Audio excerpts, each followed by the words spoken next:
Il a rappelé que seul Dieu fait la loi. L'Arabie Saoudite l'a enterré vivant. Avant même ses 20 ans, Suleyman al-Alwan avait déjà gravé dans son cœur le Coran entier et les 9 recueils de hadiths les plus reconnus.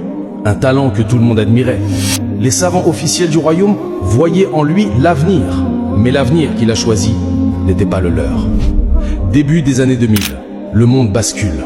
L'Arabie Saoudite choisit son camp, celui de l'Occident. Les imams se taisent, par peur, par calcul. Lui non. Sa voix s'élève pour prononcer une fatwa qui a laissé son destin.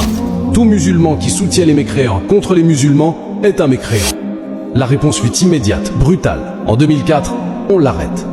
Il passe alors 9 ans dans l'ombre et le silence, sans jamais voir un juge. Au cœur de cette longue nuit, il endure 7 années d'isolement total, où le temps lui-même semble s'arrêter. Pas de prière du vendredi pour briser la solitude, pas un visage familier pour réchauffer son âme. Son corps, privé de soins, devient une prison dans la prison. Il s'effondre, perd conscience, encore et encore, mais la porte de l'hôpital reste fermée. Ils n'ont pas eu besoin de le frapper, sa torture fut l'abandon. Puis un jour, un tribunal.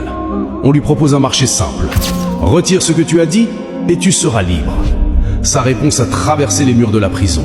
Même si vous me coupez la tête, je ne le dirai jamais. La sentence tombe. 15 ans. Mais quand sa peine est terminée, la porte reste fermée.